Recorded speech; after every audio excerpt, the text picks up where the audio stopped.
Hi, I'm Brenda Power Medicine Woman, and I want to talk to you about planets, the retrograde.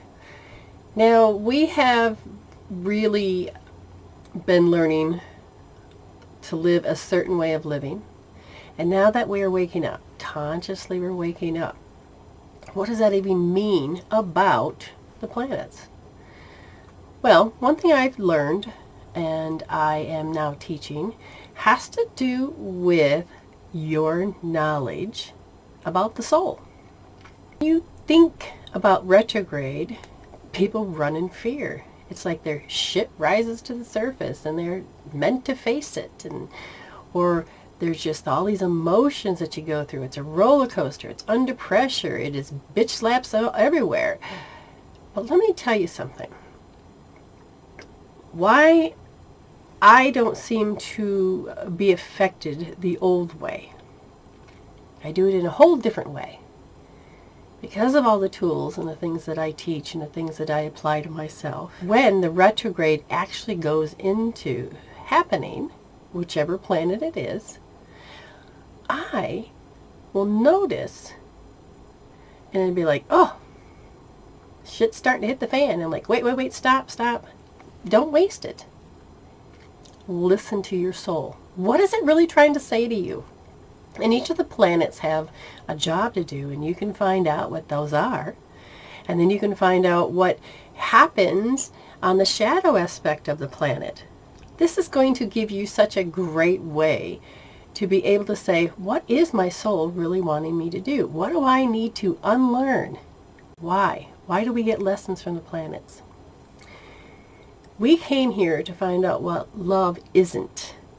We already knew what it was, but we just didn't understand what love is. Now, we went on the journey of what isn't. What isn't love? Now we can learn to appreciate love more and have a greater understanding. And we chose to do that on a deep level of allowing ourselves to be in the emotions and the mental body. As we did that, we learned to be the observer, to over-identify with matter. We, as a soul, that's beaming ourselves, our consciousness, into this body, the recorder. One of the things that's happened is that our soul projects out our inner world and creates it into the outer world. We get to see where the limitations are, where the restrictions are, where love isn't. And if we are pushing it away because I don't want to be that, then you're putting energy into that space to keep it alive. And the planets are saying, you sure you want to do that? And so you can learn to take your energy off it and resolve to evolve. You will also then see where things hurt. And that's where you've over-identified with matter. You've noticed that as your spirit learning to live into this world, you were looking through an electromagnetic guiding omni-apparition, the ego. And then when you looked through too far, you became attached. You felt on such deep levels of pain and suffering.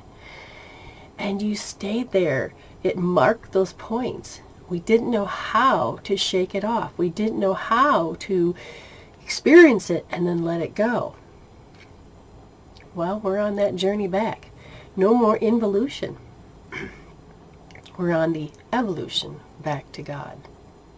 So that means you learn to use healing tools, understand what the soul is asking you so that you can stop over-identifying with matter. So memory can be a memory and the negative emotions can be shaken off or resolved out. But remember, these lessons can be learned on a whisper instead of a bitch slap. You can see what love isn't. You can find out where you put your energy, where the limitations, the limited decisions, the old beliefs. And the biggest one of all is those trapped emotions. They're hooked into repeating the past and having you stay chained to the pain. Why do you repeat the past? Because your soul is asking, have you resolved it yet? it's up to us to decide if and when you're done with it. Not to overcome it, not just to find and repress it. It is to actually use tools and use your innate healing ability to make that happen, so that your inner world changes, so the outer world changes for the better. We stay hooked to the past because it's about, it happened to me, and the emotion was so strong. The things you egoically refuse to look at are going to become and be presented in your face again and again and again until you finally are done with it and realize, oh, I don't need to be really attached to this extreme. Okay? Yes, it happened to me, but it doesn't have to own me. So again, why are these lessons happening? It's very important for you to understand the soul. Why? Why is this happening? Because your soul is asking you, can you resolve it now? Because you couldn't before. You didn't have a coping tool. So this is the thoughts and the beliefs and the fears and the limitations that were born out of that moment. Remember, the more you over-identify, the more you created and made a mask or a personality, and it was born out of those moments, those traumas and dramas, because there was no coping tool. There's no way to shake it off and resolve it. Okay? So we created masks, and we covered up our true identity. And we are the issues, the things were past, or we're trying to overcome it and we had to become somebody else, but the roots are still there. So every time you are presented with the bitch slap, the aches and the pains, your soul is asking, can you resolve it now? And you get to choose whether yes or no. Yes, hold on, I'm not wasting it. I'm not repeating this shit again. So you use a resolving tool. And that's my job, is to help you understand about the soul. My job is also to help you understand there's tools. Okay? So remember, every time you have a twang, every time you get hurt, every time you get pissed off, every time there's a deep emotion of sadness or fear, this is where you placed your personal life force power. And it keeps it alive.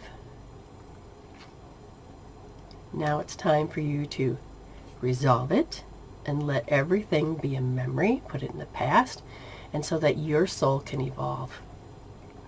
It can happen. I've applied all of these tools one way or the other. I do it every single day.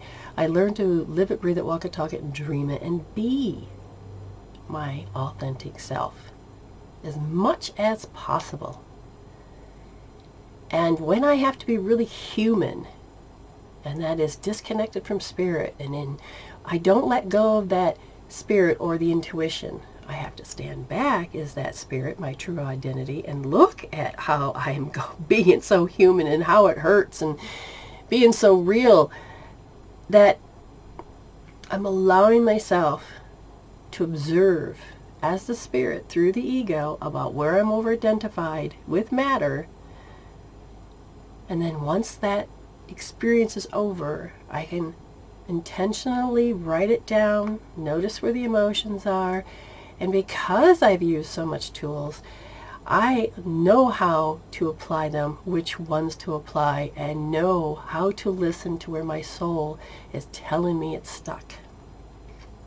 Okay? When you begin to resolve that, your power gets to come back to you. You get to be more hooked into your what you're hardwired for, which is joy, and those energies get to flow through, and you get to hear more of your spirit. You get to use more of your intuition, and you can learn how to do left brain, right brain, left brain. You learn how to balance life on a teeter-totter. You don't have to live in one extreme or the other, or in some people call it seesaws. So remember, the planets actually are here to help you see, so that your soul can evolve. so that we can return back to love. So change the thinking that this has to be a victim and that you have to be sabotaged and this is happening to you. No, you're going to learn how to cooperate and listen with your heart and with your intuition and be your true identity. That you're going to allow yourself to become that spiritual human. And you'll learn how to see spiritually evolve ego. So stay tuned when I talk about those retrogrades and learn how to live an authentic life as a spiritual human.